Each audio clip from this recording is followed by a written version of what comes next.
president of the North American Grappling Association, and with me today is Steve Hall. Steve is a Brazilian Jiu-Jitsu black belt under Royce Gracie. We're here in Charlotte, North Carolina to shoot our first Naga submission series with Steve. How you doing, Steve? Doing great, Kip. Thanks.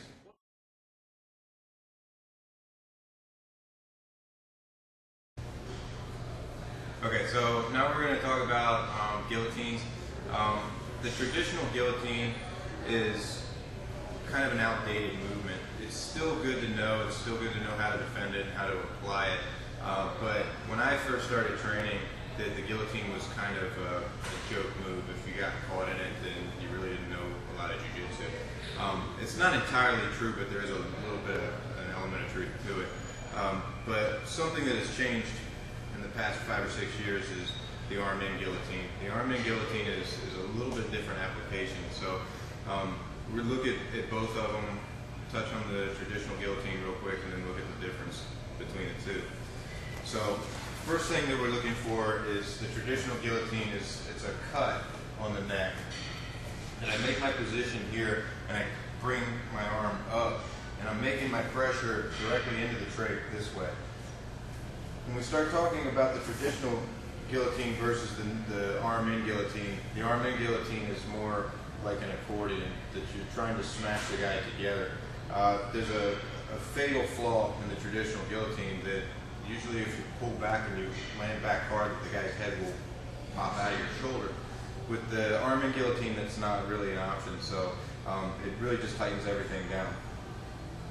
What I'm trying to do is, if Kip is here, that I want to pin his head onto the floor and I want to pull his hips up over his head, pushing his head underneath of his body, crushing everything in. So I'm not pulling up on his neck, I'm pushing everything together, tightening everything down. So how I apply my movement is very important. My hand setup is important, and looking at it, we're going to look at it from a lot of different angles and see whether he's attacking me or whether I'm attacking him. So we'll start with, he's looking for a double leg, he's looking for a single leg, he's looking for something where he's trying to take me down, and I'm going to fall into this position. Let's turn back this way. So if he's attacking me, I need to fall into my position. First thing that I'm going to do is I'm going to sprawl, and we'll do it here from the knees just to get the point. That whichever side that I'm on, he shoots in, that I don't want to attack cross sides because here my spine is twisted. So I just drop my arm straight down, and here's my attack. When I make my grip, whichever side is across his neck is going to be my choking arm. So I always want to pull on my choking arm. If this arm's across his neck, I'm going to make my grip to pull with my other arm. And I want to hide my arm. If I make my position, I want to hide my arm on the outside so that he can't grab my fingers. Okay? As long as I keep my hand in deep from here, that he can't grab my wrist and break my wrist down and destroy my grip before I even get my attack. One of the things that I need to visualize on this is how I make my fall. That if I fall backwards, that the position's going to loosen up. I want his head, like I said, to go underneath of his body. So I'm going to visualize falling right through his shoulders when I apply this. And on the first one, his arm is on the outside and he's taking me down. So I make my grip and I fall sideways to him as he takes me down. Keep your balance, Kip, please. So from here, you can see his head is underneath of his body. I throw my other leg up to keep him from flipping over. And my pressure on this is to make a little squeeze with my arm, and it's a big push with my shoulder, pushing his head even deeper under his body. And I use my legs to pull him towards me. So there's my finish. And you can see it's a very subtle movement if it's done correctly. The guy on the bottom that is doing the attack doesn't feel like there's a lot of power on that, but being attacked, you can definitely tell it's a strong finish. Okay, so we're going to get back into the arm-in guillotine. A couple of different things that are going on here. The deeper that I can get my arms in, the better. I want to set up my submission before I fall if I can. In this scenario, he's taking me down, so I don't really get a whole lot of time to. So you just have to be very aggressive with the arms to make sure that everything is pulled in tight. that my elbows are tight together and I'm pulling my arms up and locking in as deep underneath of his chin as possible. That I don't really need to fight this position. It's not like a traditional guillotine where I have to be underneath of the chin this way. That I just need to be in as snug on the side as I can. So let's get this side. So again, I make my hand position. First thing that I'm looking to do is I want to push his shoulder and his neck together to close this space off as much as possible. So I use the palm of my hand and my other shoulder to push everything together. I grab my own arm and I suck my elbows in. So this just closes everything down as much as I can. He's driving forward, I start to fall sideways. Now from here, the other leg has to come up over his back as quickly as possible to stop him from rolling directly over me. As long as I can stop his roll, the finish should be there. So I'm here, I catch his hip, I make pressure, and I'm pushing his head under and pulling him in with my legs. And again, it's just a matter of trying to visualize how you put everything together. That I want to push his head underneath of his body and pull his hips over top of his head. That as long as I fall on him and don't try to fall on the floor, that it'll force everything together. If I fall backwards, then there is a chance of him popping his head out. There's a chance of me losing my position. The more effective way to catch this is for me to be the one that initiates the movement. And you know, sometimes this happens, sometimes it doesn't. It usually will happen off of a sloppy shot or a snap down somewhere where I'm going to get into this top turtle position, where I'm kind of dictating the movement and the arm is going to be on the outside at this point. I've got a very particular way that I like to set up the arm on this to get his arm out of the way and not have to deal with the grip and not have to deal with him trying to pass my guard. So we'll start from here. This time, when I make my position, I look at this as it's kind of a side control. As long as I keep a lot of pressure on his head and on his shoulder, he's not going to be able to attack my arms. He's going to be smashed and he's not going to be able to sit out on me. When I make my pressure here, I don't want to go in for a body lock because my body lock gives him an opportunity to sit out. So what I want to make sure is I have my over-under. My over-under is going to set me up to take my finish on my choke. So again, where do I set this up? I push the shoulder and push the shoulder, driving my arms in deep from here.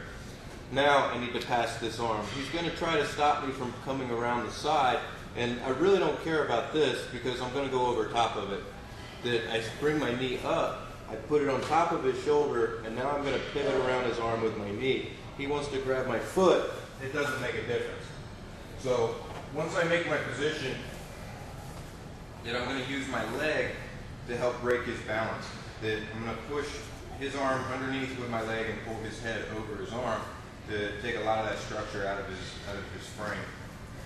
So I come here, come over top, and I push the arm in and I tighten everything down. Once I get everything secure where I'm comfortable that I can switch my legs, I bring my other leg across and I'm just going to sit him on my thigh from here. Kip's already being choked in this position, so I want to make sure that I get everything as tight as I can. I take my arm and I pull it through, I drop my shoulder and I tighten everything down before I make my finish. Right before I finish, I want to be straight in line with his body, and my attack from here is going to be exactly the same, where I need to fall through his shoulders, throw my leg over his hips quickly. So from here, I take my time, I keep my balance, and I dictate when I want to fall. Now I fall sideways, throw the leg over, and there's my finish. And you can see it's a very quick tap because my choke is tight before I fall.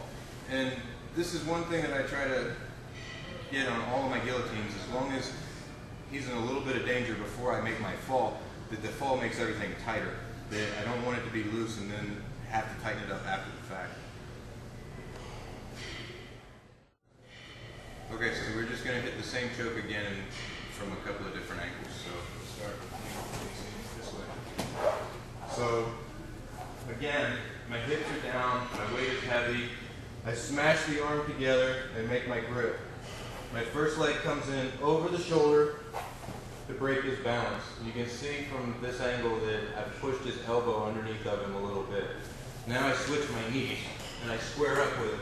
And I'm physically picking him up and putting him on my thigh. I don't want him in my hip. I want him more on my thigh. And I'm going to shoot my shoulder through and tighten up my arm. So there's my choke. My choke is nice and snug from here. And now I can fall into him, not back towards the floor. I fall into him, bring him up over his neck, and pull. And there's my finish. So I'll hit it from here. Again, pressure on the head, pressure on the shoulder. I find my grip, push everything together tight. Pass the arm, catch the elbow. Switch my grip. You see he's sitting on my thigh. Now I tighten everything down. I shoot the shoulder under and tighten everything down. Now I fall directly into his shoulders, pulling him over his head, and there's my finish.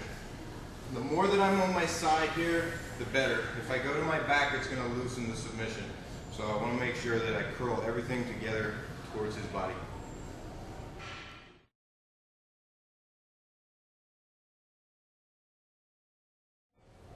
Okay, so we've got a couple of situations that happen with this guillotine that sometimes the guy will lose his balance and he'll fall over.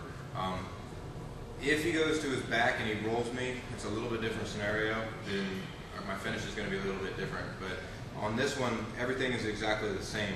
So we're going to set up the same position. Kip's just going to fall over, just like gravity, kind of take his hips over. So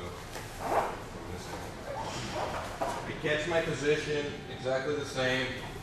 Catch my control on the arm, and as I go for my position, his hips fall over. This is not a big deal. I just have to follow the same movement. I still want to catch his hip with my leg, and now I have to understand that my angle is just on its side. So I'm still going to push him together this way, and it's not that big of a deal as long as you just kind of visualize it a little bit. That if I get a little bit of a hook on his back with my leg, that I can still push him in with my chest and with my shoulder. So I make my lock. I go for my finish. He falls over. I catch here, and I'm going to pull him with my foot and still go in. You see, it's that exact same movement where I'm trying to curl his head into his hips.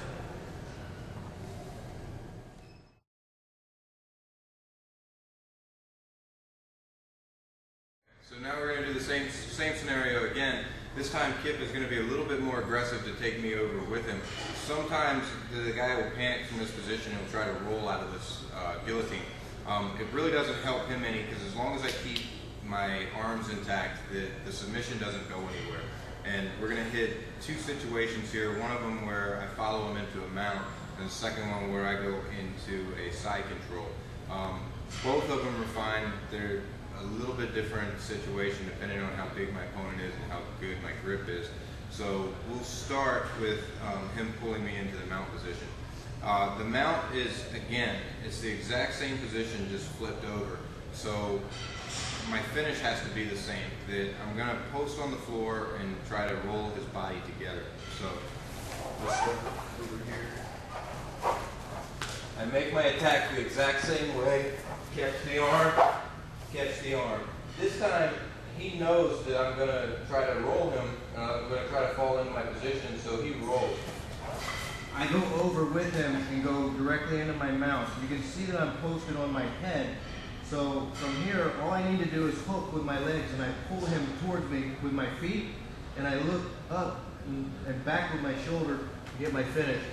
So what happens is I just need a little bit of an anchor with my heels on his hips, and I'm still going to use my shoulder to push his head backwards, so my submission is right there.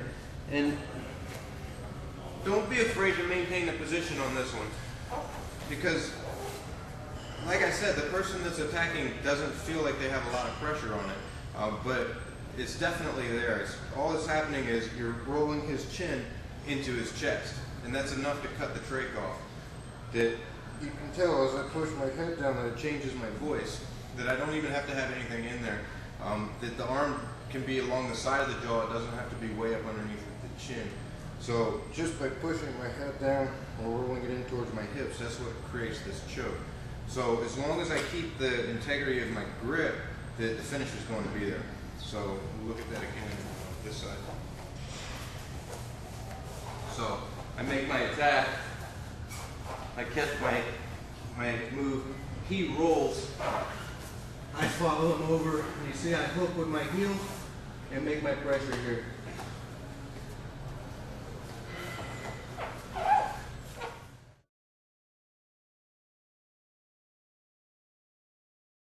So the same scenario again. Sometimes I lose my balance, sometimes the guy's a little bit bigger than I am and I can't maintain my mount, or I'm just not comfortable with it. So from here, that I'm going to go ahead and give up my mount and go to the side.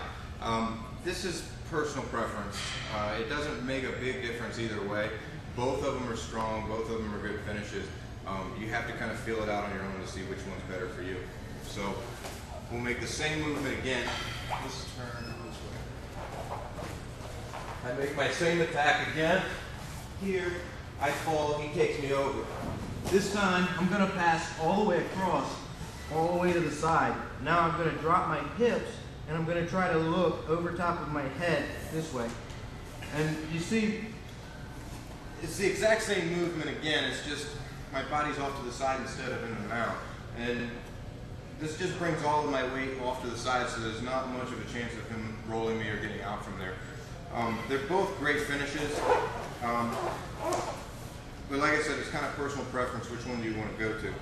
The movement's a little bit different, that I have to post on my head, and I'm actually going to look backwards to try to roll my shoulder into the back of his head to turn him into himself. So if I make my movement without hip here, what's happening is I'm dropping my hips and trying to drive my shoulder back onto his chest. And obviously I don't get that much movement, but that's what I'm trying to accomplish. So we'll go ahead and look at it one more time. Here. This one over here. Okay. So I make my finish again. You see I catch the arm, make good pressure, catch the shoulder, hit my lock, he rolls. I go all the way across this time, and now I'm going to sit into my case-up type position where I drop my hips in and make pressure up, and there's my finish.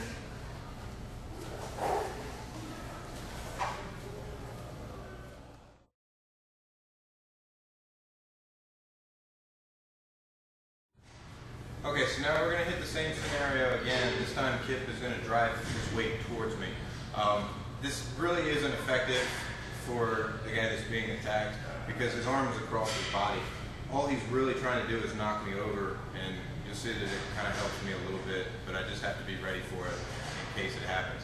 Most of the time it won't. Most of the time the guy will try to back away to get out, or he'll try to roll to get out, but occasionally you get a guy that will push into you. So I get in the same position again. Here, block out, and I catch my position here. This time, Kip drives directly towards me. I fall back, and I'm going to bring him across and go back into my mount this way. So I just let him come across my body, and then I can get my finish off to the side again from here. So you can see what happens is I'm still kind of falling into my position, but I'm loading him up on my leg. As he comes towards me, his hips are going to roll up onto my shin, and I can actually bring him across my body and hit my same position from either from the mount or from the side control. So let's see from this angle. So the exact same thing again. I catch my position. He pushes into me. I catch. You see I catch his hips with my shin. Now I'm just going to roll sideways. Let him fall. Now I can go into my mount, finish from my mount, or I can pass to the side and finish from the side. And it ends up being the exact same finish over again, and as long as I keep my grips correct, that it's going to be there.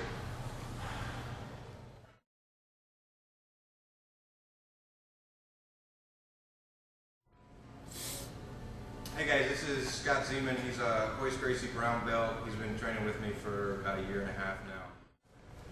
Okay, so we're going to look at this from standing a little bit. This comes in from a snap down. This isn't a traditional guillotine. Sometimes with the traditional guillotine, you'll see people actually jump their hips in and apply this from a standing position.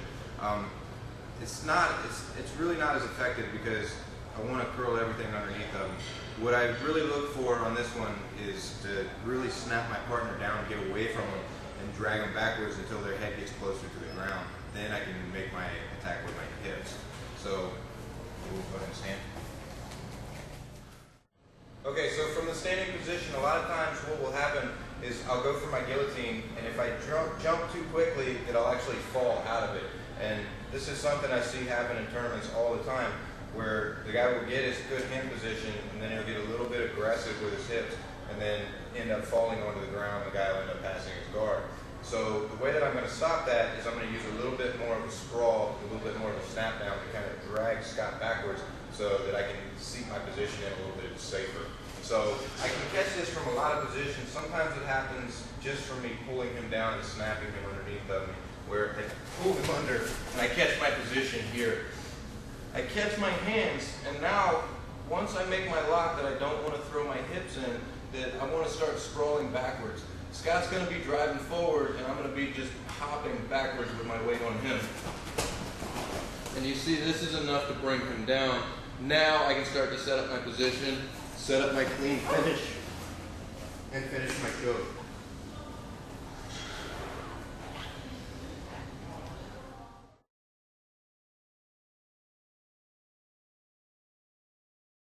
So we're going to hit one more attack. This is one that I like because it's a little bit sneaky. That you can actually hit this neck and arm from inside of the guard. So if I'm here and Scott's playing guard from here, that if I can get his head down here, then my neck and arm is there. It's a very easy way to pass his guard. So I'm just going to snap him down just like I would from the single leg. And I drop my position in here. Now he can't use his guard very effectively to stop me from passing. So I just step across, hit my position, and I'm just going to fall and hit my finish from there.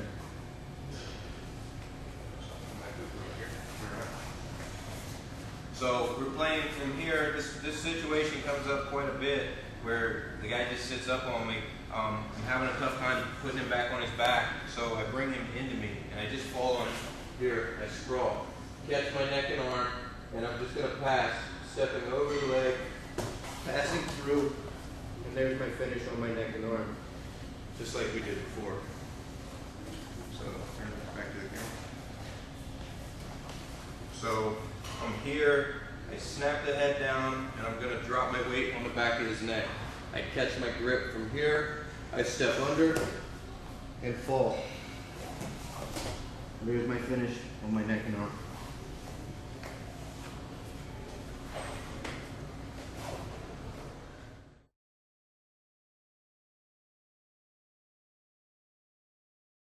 Okay, so we take this back into the traditional guillotine. The traditional guillotine is more of a pull up and a bridge with the hips. And like I said, this is kind of an inferior position because it's fairly easy to defend it.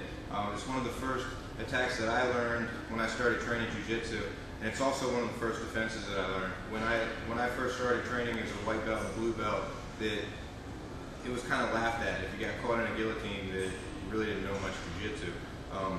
Obviously, with this new application of it, that everything's changed a little bit. So I take this and put this into the traditional guillotine.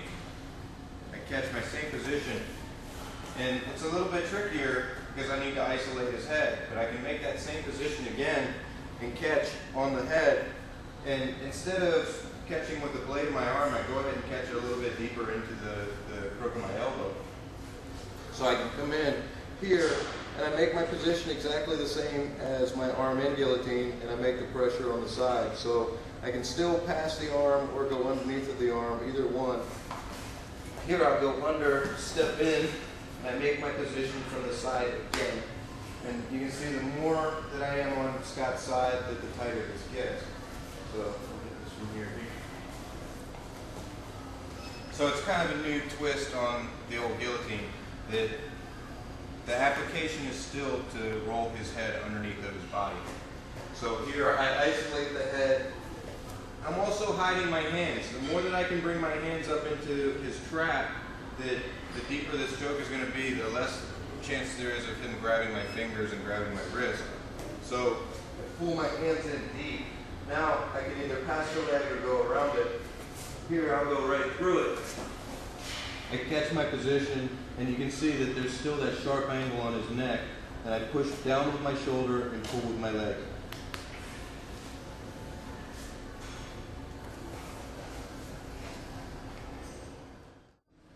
Okay, so again we're going to go back and touch on the differences between the traditional guillotine and the arm-in guillotine. If I hit my traditional guillotine on Scott here, I close my guard and I'm going to push. And what happens is I can bridge my hips and I put a lot of pressure. Sometimes this gives him the option to pop his head out. If my position's not tight, sometimes his head will pop through. But the main difference on this, that if I get my position tight, is that I can feel a lot of pressure on his neck and on his arm, or on my arm, that if I push, that he's going to tap, and that it feels like a pretty strong choke for me. So when I make my arm-in guillotine, it's a completely different feel for me being the attacking person.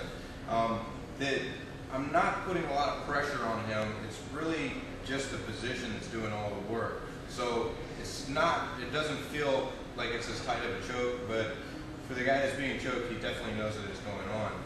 So you can see that my angle here is completely different. That I'm not going to push him away from me with my legs. Here, I'm going to pull him towards me, and it really doesn't make a lot of pressure on the back of his neck. That all the pressure is really down around the front of his neck and his carotid arteries. So from here, it's a little bit of a push and a little pull, and it really is not a big strain for me being the attacking person to be doing that.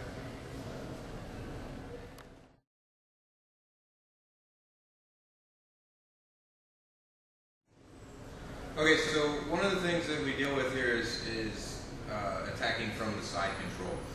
This happens sometimes with half guard, sometimes with a pass, sometimes when I just get my side control position and my partner's trying to escape. One of the fads that's going on right now is the Bravo choke. This is just another variation off of the same position that sometimes I have a little trouble getting into the Bravo, especially if the guy is a little bigger than I am. He's got a big shoulder and big neck. So I've come up with this one is kind of a little bit different attack to get into the guillotine. So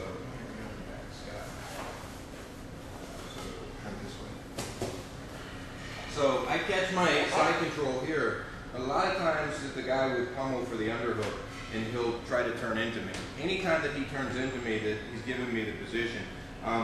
You'll see a lot of times when he comes up that most people will go in for the Bravo this way. I have a little bit of trouble with that position sometimes, so that I make the same position on my guillotine. He comes in for the attack, so I go in this way. Now I can set up my hands on the far side, and I'm just going to jump towards him with my left leg. I turn and let him come up. And you see there's my guillotine again from the side. So, this side. He catches his underhook. I've already started to lose my position. I don't have a good position to catch the Bravo. So I back off of him, go over his head, and I catch my grip here. Again, I have a choke arm and I have a pull arm. My pull arm pulls on the neck, the arm that's across the neck. Now from here, I'm just going to jump towards him and put my shin across his hips. And let him come up. Throw the leg over, and there's my finish. If he wants to stay on his side at that point, if I catch my position here, and he wants to stay on his back, stay on his side, it's okay for me to jump across him. I come all the way across here, and there's my top position again.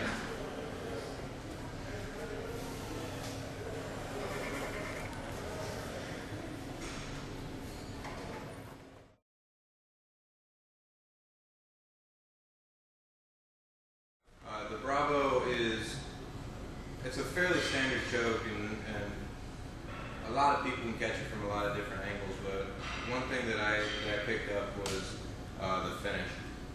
One of the ways that I finish is a little bit different than most people that I've seen is I put a little bit more of a neck crank onto it. So I'll have Scott in the side control. Scott starts to pass his arm underneath. I come off and I feed his arm under, I feed his head inside and drive my arm through. Now from here I'm going to use my left arm tight on his head to keep his arm inside to make my choke position. So I shave the back of his head and catch my position here. A lot of people just drop back and start squeezing from here. One of the things that I like to do is make him a lot more uncomfortable is that I'm going to straighten out my left leg and just fall over top of his head at the same time that I'm going to squeeze with my arms. So I drop my left and start falling this way, and there's my finish. So what's happening is I'm actually cutting into his neck this way instead of just crushing everything down like the traditional Bravo is. That it really gets me away from his guard and puts a lot of strain on his neck. Okay, so we're going to hit the Bravo again from the other side. So Scott passes his arm, I put my weight on him, pinning his arm, catch his head, bury his head underneath, shoot the arm through. I make my lock, get in nice and strong, make sure that my hands are in a good position from here. My hips stay low to the floor, I'm going to straighten my left leg and just roll towards his head at the same time that I'm just going to squeeze his neck a little bit. So I roll and fall.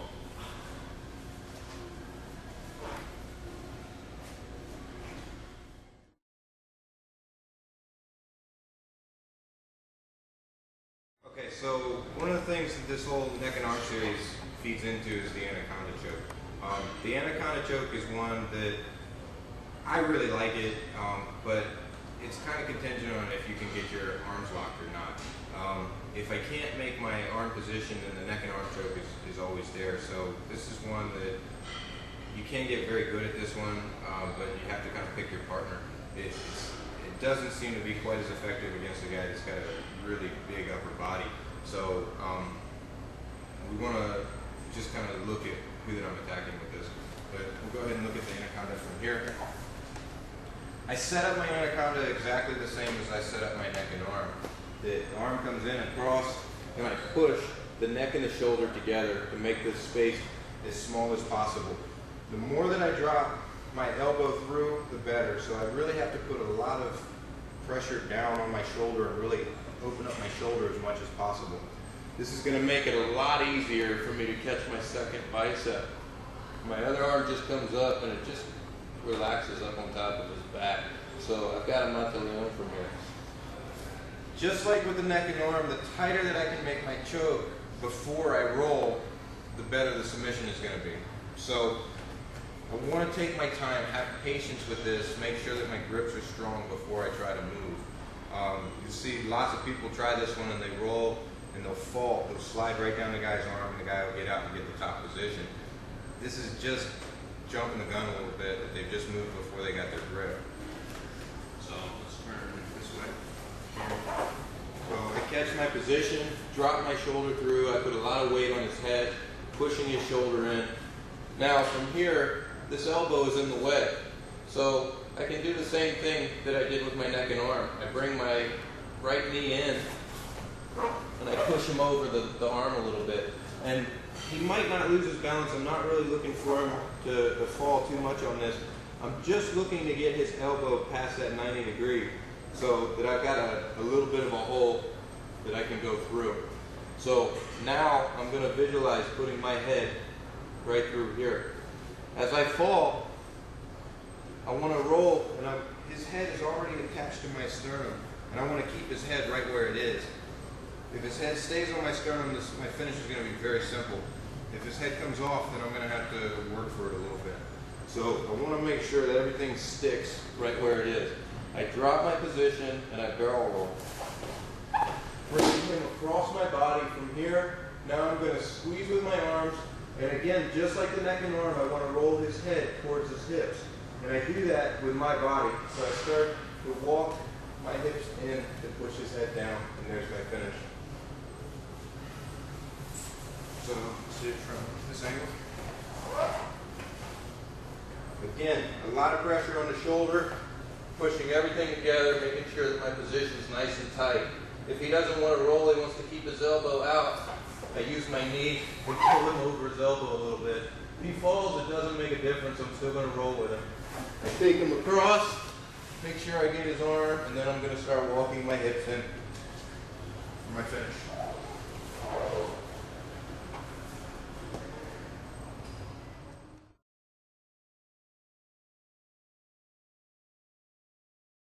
Okay, so this whole neck and arm series is a pretty interesting group of shows. And you have to understand that it's all a triangle. The triangle from the legs, the triangle with the neck and the arm, the anaconda, the bravo, these are all very, very similar chokes. And they really can be hit from a lot of different places. One of the ones that I like that's really kind of tricky is attacking from the guy's back. That if I get my hooks in and start attacking from behind, the guy knows that I'm going to attack his neck. And a lot of guys get really good at defending their chin and defending the rear naked choke. So this is a little trick that I use to get around that.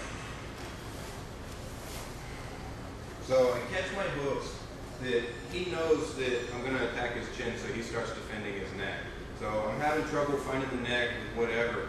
I'm going to grab his elbow on one side and I feed past his neck and push the elbow across. Now I make my monteleone from here, right across the shoulder, and grab him behind his head. You can see as this hand comes up, it goes behind his head, it pushes his shoulder into his neck. And there's my finish. And this is a very, very effective choke, and this one is great if the guy doesn't have a neck. If the guy's just really, really tough to find underneath of his chin, he's giving me a really tough time with this. I can reach underneath the shoulder, feed it underneath, make my monteleone right in his armpit, feed my hand behind his head, and squeeze just like the monteleone.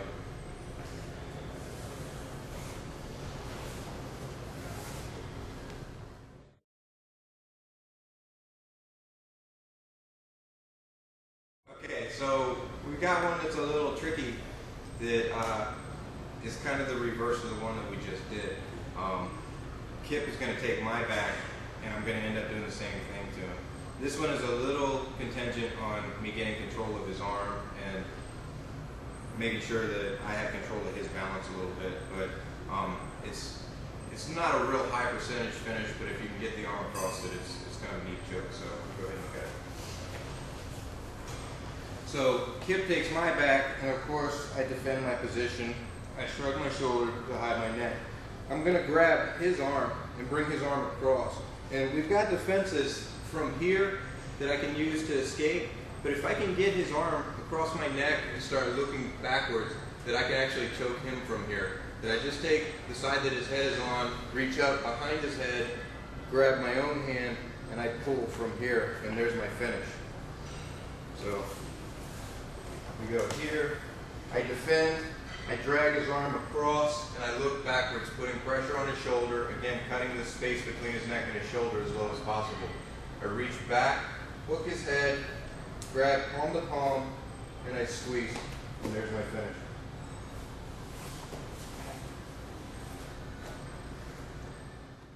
Okay, so we'll look at this choke one more time from the back. So Kip has his hooks in, he's attacking. I grab his hand, pull his arm across my head, and I look backwards, making as much pressure as I can to knock him off center.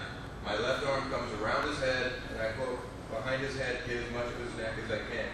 Now I reach back, grab palm to palm,